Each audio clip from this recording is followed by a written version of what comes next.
Welcome back to the Citizen channel. Hope you're all staying safe and well. A slightly change of venue for this one, just away for a few days. So I'm going to have a look at Burnley versus Manchester City on the 2nd of April 2022. Very big game this, guys. Who'd have thought Burnley and City a big game?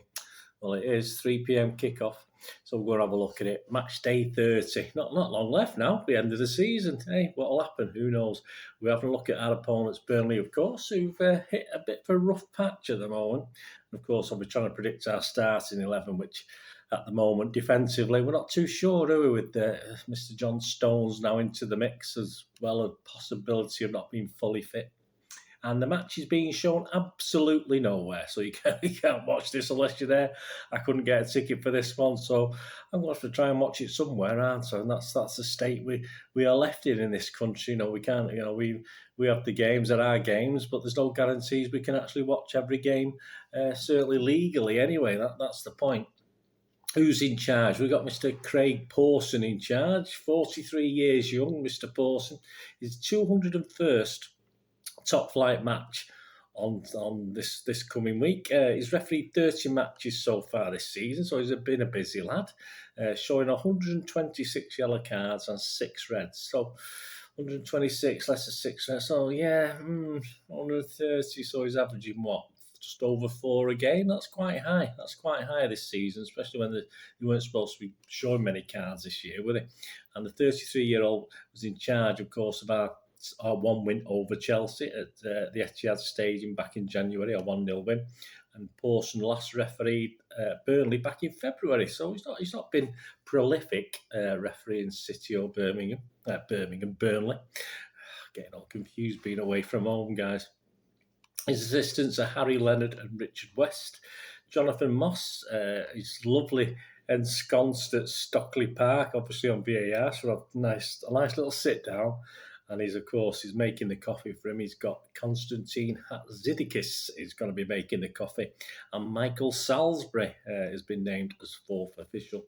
Previous meeting, well, of course, the last time out at Turf Moor, 3rd of February, Burnley 0, Manchester City 2. A team then of Edison, Cancelo, Diaz, Stones, Laporte. Interesting. Rodri, Gundogan, Mahrez, Bernardo, Sterling and Jesus. And let's be honest about it, Burnley offered very, very little in this game. City very rarely needed to get out of second gear to get anything.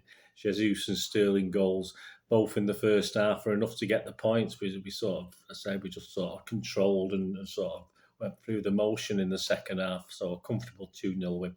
Our overall record at their place, played 49. So it's not great, actually. Won 16, drawn 12 and lost 21. So yeah, we're still in the minus figure on the losses. We need to improve that, even though we've done quite well recently. And, of course, goals for, 79. Goals against, 79. Hey, so let's get better on that one. Please check out my little History Boys feature. I'm going to look back at a trip that Tony Bucks, League Cup winners, a couple of weeks after, made a trip to Turf Moor back in 1976, March of 1976. So please check out my History Boys feature. It'll be in the links and you'll be able to see it in the details below. And the odds, please, I don't condone gambling, and when the fun stops, stop. The odds to win the match, City 2-9 on, so not as long or odds on as we normally get. The draw is 11-2, and a win for Burnley will be 14-1. And to go down, as you'd expect now, Burnley is struggling. They're actually 8-13 on, third favourites to go down. And that more or less is showing what the league table is showing, with, even though they do have certain games in hand, they're vast disappearing and the gap's not really decreased that much. So how's it going to pan out? Well, a fine run of form by Burnley, of course, including a number of draws, so they didn't win every game, but January, February wasn't too bad. It looked possible that they would get out of trouble, but they were actually only beaten once in 7 games. But then Sean Dyche's side lost all 3 of the March fixtures. Yeah, the 1st of March, they lost at home to Leicester 2-0. On the 5th of March, they lost at home to Chelsea 4-0. We should be able to match or better that, shouldn't we, guys? And on the 12th of March, they lost away at Brentford, a key game, 2-0. So they're in a bit of trouble. The alarm bells are certainly ringing. They sit 19th, and the only team really in the sights, obviously you've got teams like Everton come into the equation, but they do have games in hand, but a few points ahead. But Watford are only sort of team that they can sort of overhaul easily. But that'll only put them third bottom. And of course, they will have to win all these games in hand. And so if they don't beat City, it'll be even more difficult a task. Have to win the 2 or 3 games in hands to actually get out of the relegation zone. I can't see that happening anytime soon. I mean, after us, they play Everton at home, Norwich away, and then go to West Ham. Are they going to get much out of those? Let's hope not. I mean, Dyche may need a minor miracle to remain a Premier League club this season. But if they beat us on Saturday, it might start looking a little bit rosier. But even then, it's going to be a struggle. And we, of course, let's talk about us. Let's talk about City. I mean, we will probably go into this game. I don't want to say this, guys, but we'll probably go into this game in second spot because Liverpool have got an early kickoff, of course, against Watford at Anfield, 12:30 kickoff, and they only need a point to go above us anyway because we've got a better goal difference. So you can't see them getting any less. You can't see them getting beat. So even a point will put them on top of us, but obviously a win will put them 2 points clear.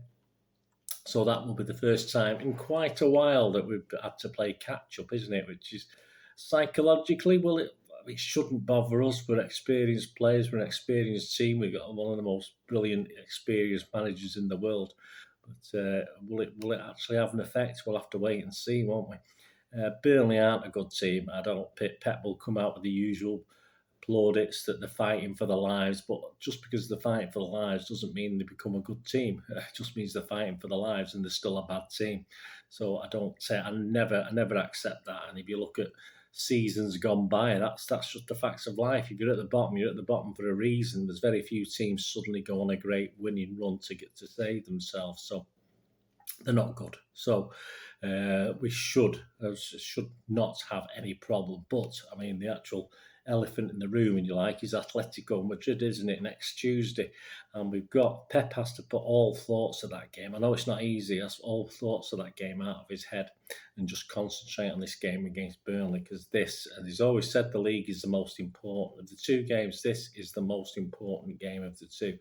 Now, will he go along with what he says, or will he do something totally different? We'll have to wait and see. But there's no way we can afford, as we did perhaps against Palace and to a certain extent against Southampton, try and bore Burnley to death in that first half. We need to be at it straight from the off. We can't be messing about. We can't be strolling around and waiting until the second half to start trying to score goals, which worked against us at Palace, of course. Obviously, we did a bit better at Southampton, of course we did. But we can't afford to bore Burnley to death by playing casually. We just have to go for it. And there's not enough times this season when City have actually done it and been right at it. And I'm hoping the squad's fully fit after the international break. And that's all we can hope. And I'm sure Pep will go for it. But obviously that'll bring us to the starting 11, wasn't it? And obviously we've got John Stones thrown into the mix now as a possible non-starter, which I've nothing wrong with Aki at all playing. I'm happy with Aki playing. But of course with Diaz, we don't know how fit Diaz is. He's training, he's playing. So will he be fit enough to start a game? Would he need to be on the bench, which would mean we get an Aki-Laporte centre-half partnership in theory. But is John Stones okay? Is he going to be fine? Apparently, we saw pictures of him training with England after he was supposed to be injured, so that looks good. But that picture might have been taken a couple of days earlier. We're not too sure. So my starting 11 has to be the strongest team. It has to be the strongest team every game we play at the moment, unless something happens where we're comfortable, as in, for instance, obviously the Sporting game where we could play at the Etihad and play a slightly lesser team because we were 5-0 up. But even then, Pep didn't. He still played a fairly strong team. So here we go. This is my 11. This is based on the facts. I put Stones in this. Stones and Laporte. I put Diaz, based on Diaz starting on the bench. So there could be a total turnaround of that, depending on how these players are. I have no idea when I'm recording this. So I'm going to go for this, guys. I'm going to go for Ederson, Walker, Stones, Laporte, Cancelo, Rodri, KDB, Bernardo, Foden, Grealish, and Mahrez. Obviously, will Sterling come in? I don't know. It may be. Sterling didn't have such a bad game against Southampton. At least he scored a goal. I won't say he was superb, but he may be tempted to leave him in. And Gundogan's nothing wrong. Will Gundogan come back in as well? And as I say, I think the jury's out on whether Diaz and Stones, etc., are going to be okay, whether Aki will come into this game, but it certainly wouldn't surprise me. But apart from those names I've mentioned, I can't see any real surprises. I can't see Jesus starting in this one, although I'd love him to. I think he played okay against Southampton again. But I think that we'll go for that 11. If we get 8 of those right, I'll be quite happy because, as I say, there's a few question marks. Let me know what you think, guys. Anyway, let me know what your starting 11 is and what you think of that team. Right, before we go, we've got some quirky stats. City versus Burnley. City have won 24 of their last 26 Premier League games against sides started the day in the relegation zone. Exceptions: a 3-2 loss at Norwich in September 2019 and a 1-1 draw with West Brom in December 2020. Burnley have lost all their last 3 Premier League games by an aggregate score of 8-0, despite being level at half-time. So I'm hoping we're winning at half-time. In all 3, they lost 4 consecutive. The last time they lost 4 consecutive league games without scoring was back in May 2015. City are the only side yet to drop a single point from a winning position in the Premier League this season, winning all 22 games in which they've led. No side has ever gone through an entire Premier League campaign without dropping points when ahead before. Let's carry that on. That'll do for me. City have had 685 open play sequences of 10-plus passes in the Premier League this season, at least 187 more than any other side. Meanwhile, Burnley are the only side yet to have reached triple figures for such sequences this term, with just 66. So we'll carry on that regardless. City's Mahrez has scored more Premier League goals against Burnley than he has versus any other side in the competition, 8. However, just one of his 8 goals against the Clarets as in the competition has come at Turf Moor, so we'll have to improve on that, won't he, playing the game. And Burnley's Dwight McNeil has had more shots without scoring than any other player in the Premier League this season, 34. I hate those because you can bet your life he'll score. You bet your life he can score now. They're the sort of stats I do not like, the quirky stats. So 34 shots without scoring. Oh, well, at least he keeps going, Mr. Dwight McNeil. So keep your eyes out for him, first goal scorer or anytime goal scorer for Saturday when we do the odd show anyway. That'll be interesting. I'll certainly be marking him down in my book. Let's hope it's a consolation, eh? Yeah, will he give you a score prediction? No, we've got to win at least by a 2-goal, 3-goal margin this. And as I say, unless we go for this, as I said, we could start, or we will possibly, probably, definitely be starting this in second spot. And we've not had that. We've not said that for a while, have we, guys? It's not something that usually bothers us, but after being so far ahead for so long, it is a little bit depressing for me. What do you think? What do you think? Do you think the same? Anyway, please tune back in. It'll either be Saturday evening if we can get it out, or Sunday morning for my full match report on this victory at Turf Moor. Fingers crossed.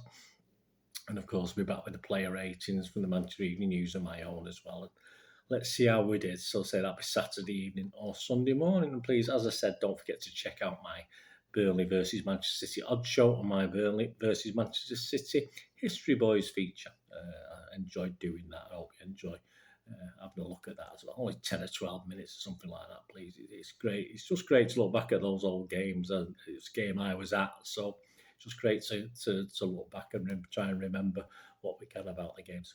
Anyway, thanks for watching, guys. Let me know, please, in your comments what you think of the teams and your team, etc. And very soon we'll have this backdrop for 2 or 3 vlogs, but not too many. I won't be doing too many vlogs while I'm in this location. I'll be back to my normal office, so please join me again very, very soon. Thanks for watching, guys. I only ask one thing, don't I? Please stay safe, Blues. Come on, City. Thanks for watching. Bye for now.